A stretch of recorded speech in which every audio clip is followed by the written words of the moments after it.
Middle class mentality के जो लोग होते हैं उनकी पहली कमी मैं बता रहा हूं, आराम। आराम पसंद आदमी होता है मिडिल क्लास का। और मिडिल क्लास का आदमी जितना आराम करता है साहब, विश्वास मानिए कोई नहीं करता है। मैं ये बात बोल देता हूं, इंटरनेट में मुझे लोग गाली देने लगते हैं, ये आप नहीं जानते कितनी मेहनत करता है, आप नहीं जानते कितनी मेहनत। तू क्या, मैं क्या लंदन से आया हूं? मैं भी इधर का ही हूं। जिस माटी का तू है उसी माटी का मैं भी हूं। मेरे को नस नस पता है, नस नस। कहता मिडिल क्लास बहुत मेहनत, कुछ नहीं करती मिडिल क्लास। 8 घंटे की नौकरी करती है, वहां 8 घंटे गाली देती है बॉस को। इसको मेहनत नहीं बोलते साहब। ये मेहनत नहीं है कि तुम खेत में हल चलाओ और बैल को गाली दो, कि तुम मेहनत भी करो और काम को गाली भी दो। ये मेहनत नहीं होती साहब। मेहनत के मतलब अलग है। इसको कहते हैं मजबूरी, मेहनत नहीं कहते साहब। कि आदमी काम करे और काम को ही गाली दे। आदमी काम कर रहा है और बॉस को गाली दे रहे साहब, मेहनत थोड़े, ये तो तुम्हारी मजबूरी है। और इसीलिए तो आदमी अमीर नहीं बनता। सिर्फ मेहनत करने से कोई अमीर नहीं बनता, बिल्कुल सच है। वरना मजदूर अमीर हो जाते। लेकिन मजदूर जो मेहनत कर रहा है साहब, मजबूरी में कर रहा है। और अमीर लोग जो मेहनत करते हैं वो मोहब्बत में करते हैं, मजबूरी में नहीं करते। वो मोहब्बत में काम कर रहा है, मजबूरी में काम नहीं कर रहा साहब। अमीर आदमी वो है ना जो जॉब में भी काम कर रहा है, 8 घंटे नहीं 10 घंटे मोहब्बत में काम कर रहा है, मजबूरी में नहीं कर रहा है कि बॉस है इसलिए करूंगा। बॉस नहीं भी है तब भी खतरनाक ही काम करता है वो। इसलिए वो आदमी चपरासी से और 4th ग्रेड से CEO तक पहुंच सकता है, कहीं तक जा सकता है कंपनी में, क्योंकि वो मेहनत कर रहा है और मोहब्बत में कर रहा है। उसको काम से मोहब्बत है। ज्यादातर लोगों को काम से मोहब्बत नहीं है, पैसों से मोहब्बत। सैलरी चाहिए भैया। 30 दिन आदमी नौकरी पे इसलिए जा रहा है कि 31वें दिन सैलरी चाहिए। तो जिसको सैलरी से मोहब्बत है ना साहब, उसकी जो मेहनत है वो बेईमानी वाली मेहनत है। वो मेहनत कर रहा है लेकिन बेईमान है। तो पहली चीज, मिडिल क्लास बड़ी आराम पसंद क्लास होती है। आराम पसंद क्लास है, मानिए मत मानिए, भाड़ में जाइए, मेरा क्या उखाड़ लीजिएगा। बहुत आराम पसंद क्लास है ये 40 साल तक आराम करती है, 50 साल तक आराम करती है। और जिंदगी भर मेहनत इसलिए करती है कि रिटायरमेंट के बाद आराम मिलेगा। है केवल आराम घुसा है इनके दिमाग में, केवल आराम। इस देश के बहुत सारे माँ बाप सुनेंगे अभी मुझे, ये चल जाएगी वीडियो, डाल देना राइट।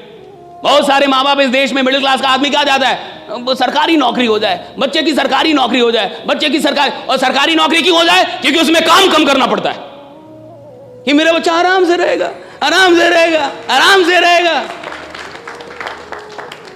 ज्यादातर माँ बाप यही चाहते हैं कि सरकारी नौकरी में काम कम करना होगा। टीचर हो जाएगा तो पढ़ाना भी नहीं पड़ेगा, खिचड़ी बांटेगा पैसा कमाएगा। खिचड़ी बांटेगा पैसा कमाएगा साहब। पढ़ाना भी नहीं है, दिन भर बैठे रहना है, मार आराम से जो करना है वो करो। किसको मतलब है बच्चा पढ़ रहा है या नहीं पढ़ रहा है, सही है गलत? कितने सरकारी स्कूल में पढ़ाई हो रही है, कितने सरकारी विश्वविद्यालयों में पढ़ाई हो रही है।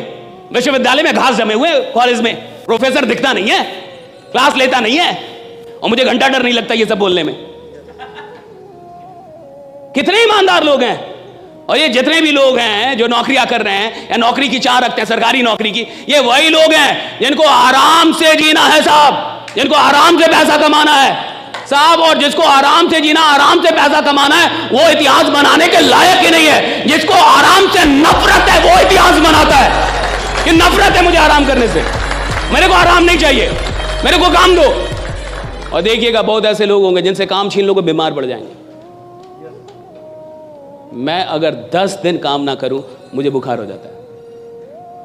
मैं छठ में जाता हूं घर, बिहार से हूं, प्योर गांव का आदमी हूं, प्योर देहाती। तो सूट टाई इसलिए पहनते कि आपको पता चले बोलेगा कौन, वरना ऐसे आएंगे आप पता ही नहीं चले कौन बोलेगा। मैं गया इंडियन आर्मी में 2018 में, आर्मी वालों ने मुझे बुलाया था कि आके एक टॉक दे दीजिए। अब आर्मी में टॉक देना बड़ी बात है, क्योंकि देश की सेना से बड़ा इस देश में और कुछ भी नहीं है, राइट भैया? वही तो आपकी रक्षा कर रहे हैं। देश की सेना कितनी बड़ी चीज। देश की सेना में लोग भर्ती होना चाहते हैं, जाना चाहते हैं। मुझे बुलाया गया मोटिवेट करने के लिए, कहा कि मोटिवेशनल टॉक कर दीजिए। मैं गया, जो मुझे लेके गए थे, जब हम लोग CEO कमांडिंग ऑफिसर के ऑफिस में पहुंचे, तो जो मुझे लेके गए थे CEO साहब ने उनसे पूछा, वो कहाँ है जो बोलेंगे? वो नहीं आए। तो बोले यही तो हैं। कहा कि ये बोल लेंगे, राइट। आर्मी वाले थे सब। अब आर्मी तो ऐसे भी बहुत खतरनाक होती है, और सबकी उम्र 40 साल 45 साल, ऐसे उम्र 55 साल, राइट, सब आर्मी के जवान, राइट। तो सीओ साहब ने बोला ये बोल लेंगे। तो हमारे गुरु जी थे, कहे कि अब तो ये माइक देने के बाद पता चलेगा कि बोलेंगे कि नहीं बोलेंगे। उन्होंने कहा कि अब सचिन कौन है ये उसकी लंबाई चौड़ाई से थोड़े पता चलता है, ये तो हाथ में बल्ला आने के बाद पता चलेगा कि सचिन कौन है, राइट।